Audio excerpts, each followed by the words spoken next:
Aisyah menatap cermin di kamar kecil apartemennya di Jakarta, tangannya gemetar saat menyisir rambut panjangnya yang hitam legam. Hari ini adalah hari yang seharusnya menyenangkan, pesta keluarga Nadia, sahabatnya sejak SMA.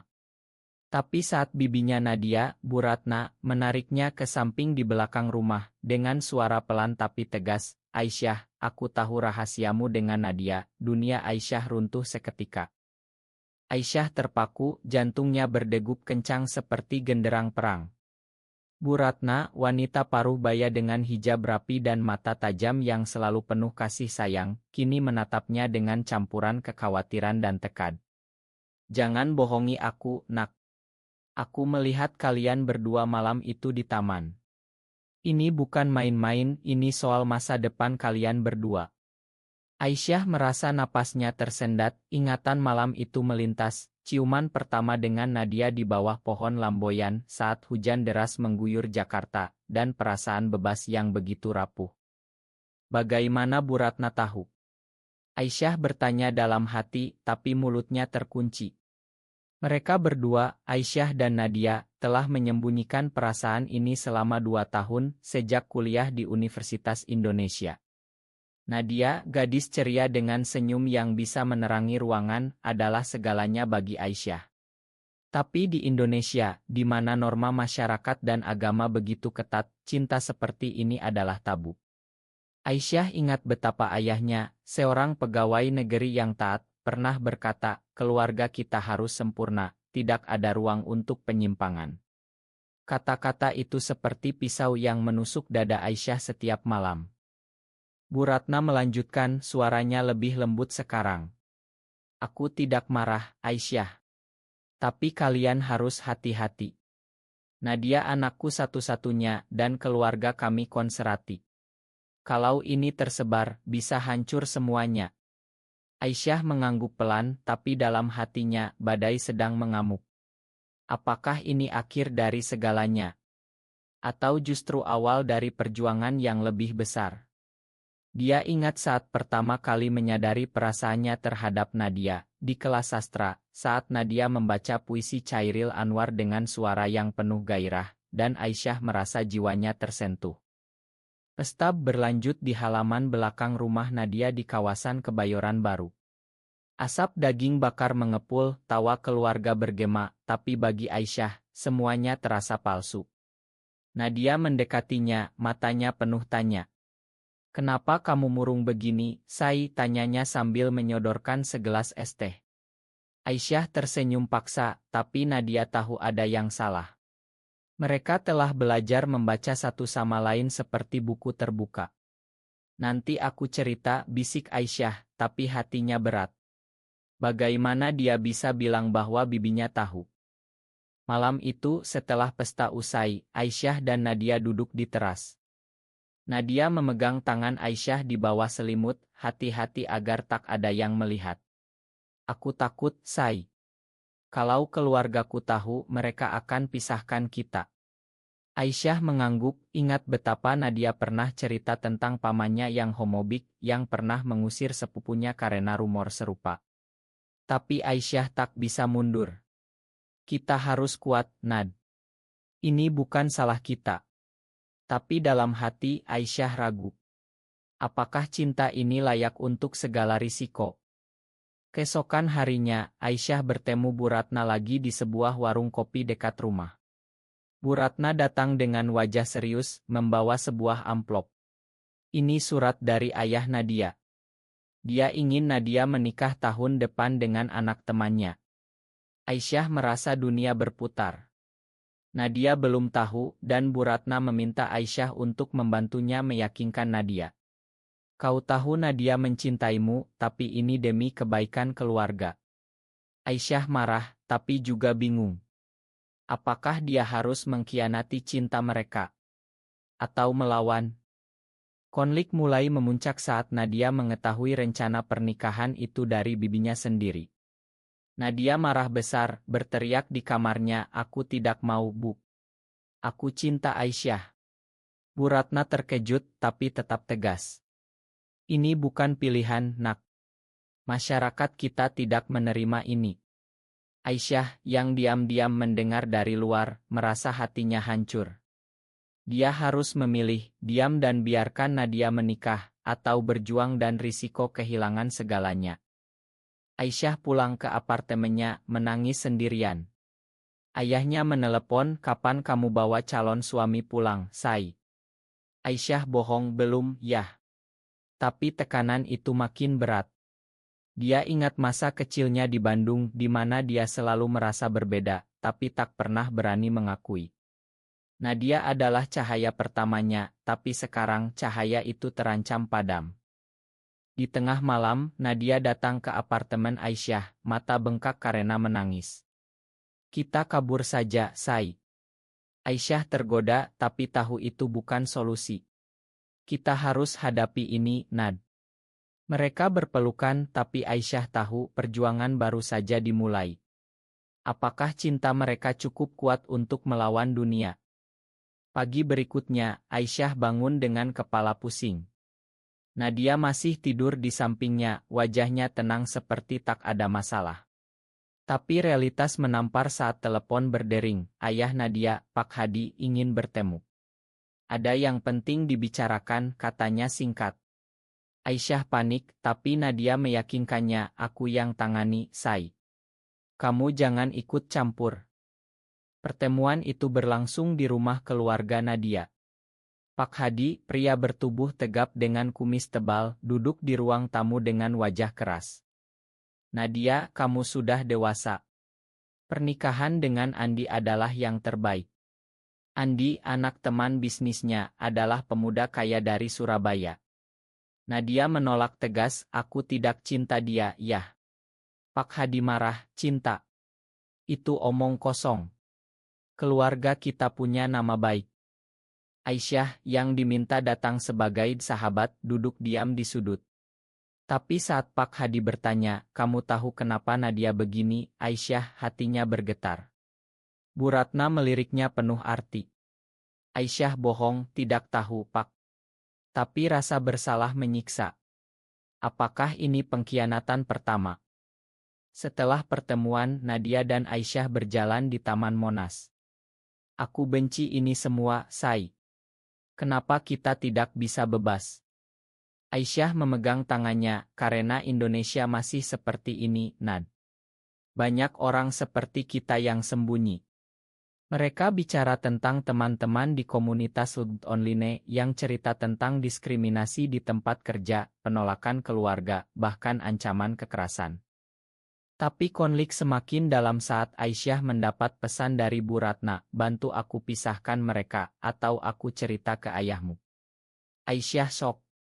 Bu Ratna tahu tentang ayah Aisyah yang konservatif. Apakah ini pemerasan? Aisyah bertemu Bu Ratna lagi, "Kenapa Bu lakukan ini?" Bu Ratna menjawab, "Demi Nadia.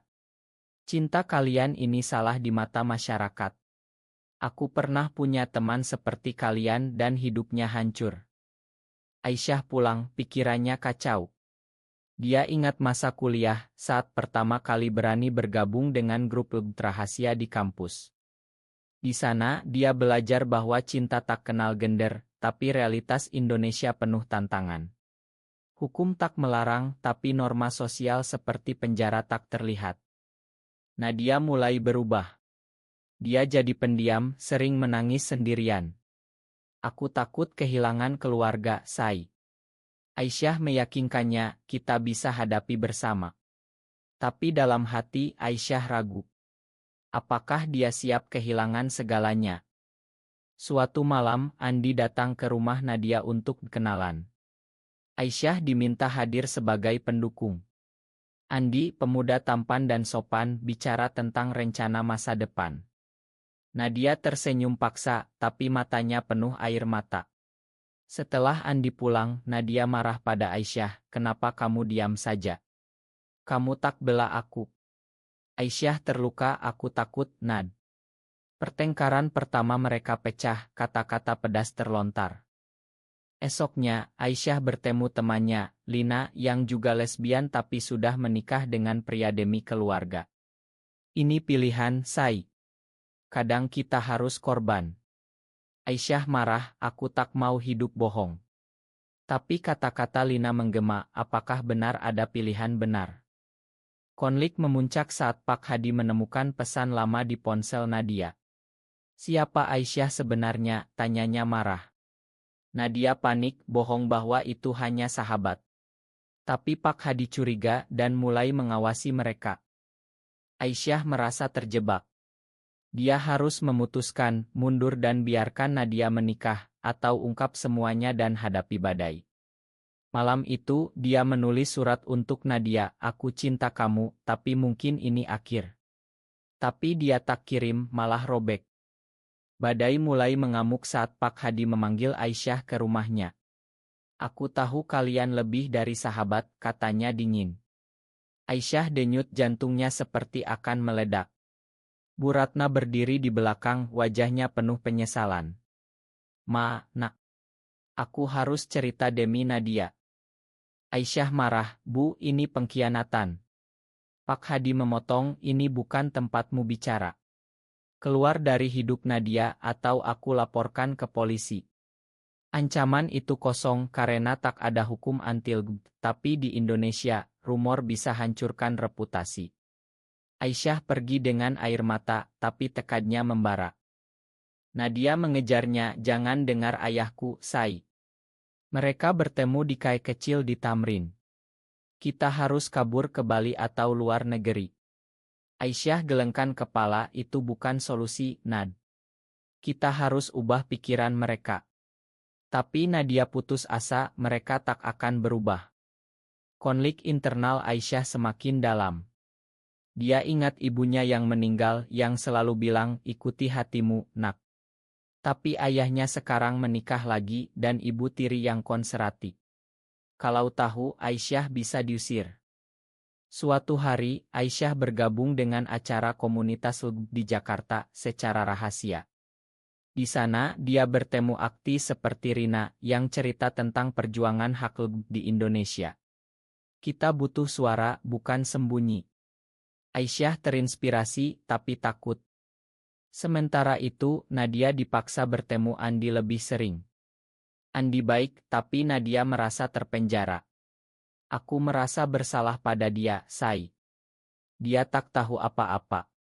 Aisyah cemburu, tapi paham. Jangan paksa diri, Nad. Pengkhianatan datang dari dalam saat Lina, teman Aisyah, cerita ke ayah Aisyah tentang rumor. Ayah Aisyah marah besar, datang ke apartemen. Benarkah kamu seperti itu? Malu aku. Aisyah menangis, yah, ini aku yang sebenarnya. Ayahnya pergi, meninggalkan luka dalam.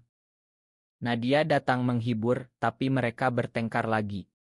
Kenapa kamu tak lawan keluargamu? Tanya Nadia. Aisyah jawab, aku takut kehilangan mereka seperti kamu. Mereka berdamai, tapi retak mulai terlihat. Pak Hadi mengumumkan tanggal pertunangan Nadia dan Andi. Nadia depresi, tak makan berhari-hari. Aisyah memutuskan bertindak, dia bicara dengan Bu Ratna. Bu, tolong pahami. Cinta kami murni. Bu Ratna ragu, aku takut Nadia menderita seperti temanku dulu yang bunuh diri karena ditolak masyarakat. Cerita Bu Ratna membuka mata Aisyah. Ternyata Bu Ratna punya masa lalu, teman dekatnya adalah lesbian, tapi keluarga memaksa menikah, dan akhirnya tragis. Aku tak mau itu terjadi pada Nadia.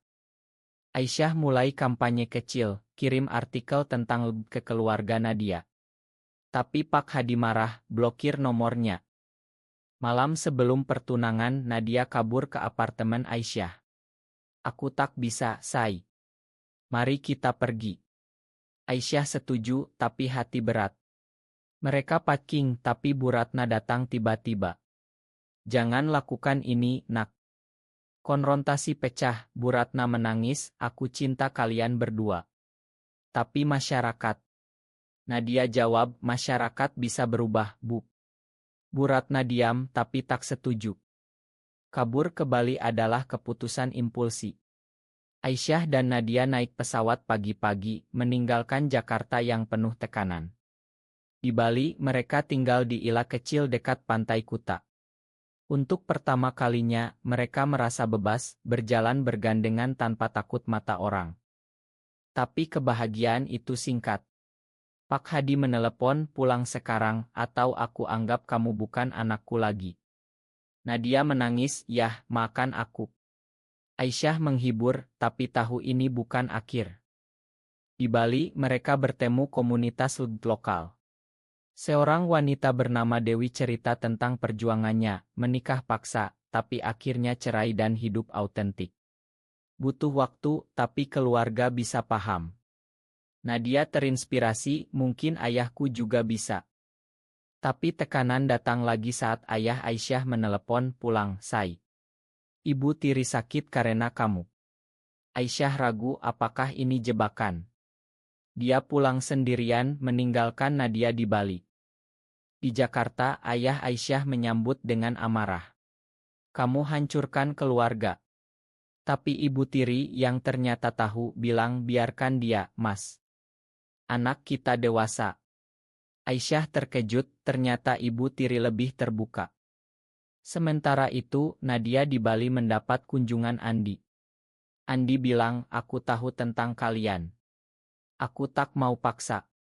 Nadia lega, tapi Andi tambah, tapi keluargamu tak akan berhenti. Aisyah kembali ke Bali, tapi menemukan Nadia sedang bicara dengan Bu Ratna Yaideo.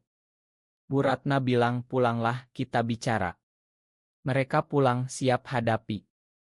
Pertemuan keluarga besar, Pak Hadi, Bu Ratna, ayah Aisyah, semua hadir. Pak Hadi marah, ini dosa. Aisyah lawan, cinta bukan dosa, Pak. Debat panas, tapi Bu Ratna bicara, aku salah, Mas. Biarkan mereka bahagia. Pak Hadi terdiam, ingat saudaranya yang pernah alami hal serupa. Aku takut kalian menderita. Nadia jawab, kami siap, yah. Tapi tak mudah. Masyarakat mulai bergosip, tetangga menjauh. Aisyah kehilangan pekerjaan karena rumor. Ini harga yang harus dibayar, katanya pada Nadia. Mereka mulai advokasi kecil, bergabung dengan Ngolb. Tapi ancaman datang, pesan anonim, hati-hati atau kalian akan diusir. Konflik puncak saat acara keluarga, seseorang bocorkan rahasia. Keributan pecah, pamannya Nadia marah, keluarkan mereka. Nadia menangis, tapi Aisyah tegas, kami tak pergi. Setelah keributan, keluarga terpecah. Pak Hadi diam berhari-hari, tapi akhirnya bicara dengan Nadia. Aku tak setuju, tapi aku tak mau kehilangan anakku. Itu langkah kecil, tapi berarti. Aisyah dan Nadia pindah ke apartemen baru, mulai hidup bersama. Tapi luka masih ada. Aisyah sering mimpi buruk tentang penolakan. Apakah ini benar, Nad? Nadia jawab, ya, karena kita bahagia. Mereka hadapi masyarakat, di kantor, Aisyah dapat dukungan dari rekan, tapi juga ejekan. Nadia sebagai guru khawatir murid tahu. Tapi mereka kuat. Bu Ratna menjadi sekutu, datang berkunjung diam-diam, aku belajar, nak. Makan aku. Rekonsiliasi lambat, tapi tulus. Ayah Aisyah juga melunak, undang mereka makan malam. Aku coba pahami. Tapi ibu tiri yang jadi jembatan. Tahun berlalu, mereka hadapi tantangan baru, ingin adopsi anak, tapi hukum sulit. Apakah kita egois? Tanya Aisyah. Nadia jawab, tidak, kita layak bahagia. Cinta mereka tumbuh, tapi dengan harga, kehilangan teman, keluarga jauh, dan rasa aman. Tapi mereka bangun komunitas, bantu orang lain. Di akhir, Aisyah menatap Nadia di pantai Bali, tempat mereka kabur dulu. Apakah semua ini layak? Nadia tersenyum, ya, karena ada kamu. Apakah mencintai seseorang dengan tulus, meski melawan norma masyarakat, adalah pilihan yang benar atau salah?